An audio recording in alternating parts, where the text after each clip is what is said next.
प्यारे बच्चों, आज वर्ग दसम के प्रश्नावली 5.3 लेकर आए हैं, जिसमें प्रश्न संख्या 3 का चौथा सवाल लेकर आए हैं। और ये प्रश्न संख्या 3 का चौथा सवाल क्या कह रहा है, तो देखिए चौथा सवाल कह रहा है कि A3 15 है, यानी AP का जो तीसरा पद है 15 है और S10 125 है। S10 125 है का मतलब होता है कि उसके 10 पदों का योगफल 125 है।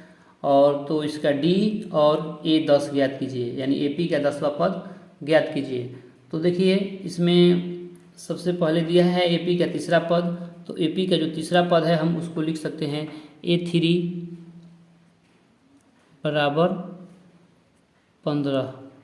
A3 बराबर हम लोग लिख सकते हैं 15, यानी तीसरा पद को हम लोग लिख सकते हैं A प्लस 2D बराबर 15, समीकरण 1।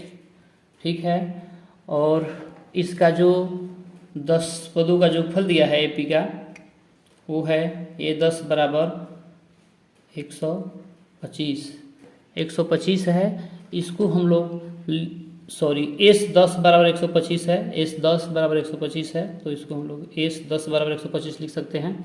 तो S10 का मतलब होता है कि n का मान 10 है, तो सूत्र होता है Sn का n/2, तो n की जगह पर रखेंगे 10/2 इंटू 2a प्लस n-1, तो n का मान है 10 -1 गुणे d बराबर 125।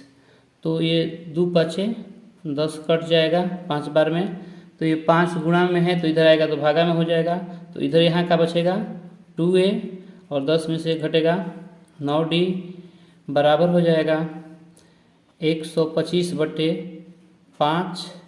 तो 5 से 125 25 बार में कट जाएगा, तो यानी कि 2a प्लस 9d बराबर 25 आ गया। हमारा समीकरण 2 बन गया।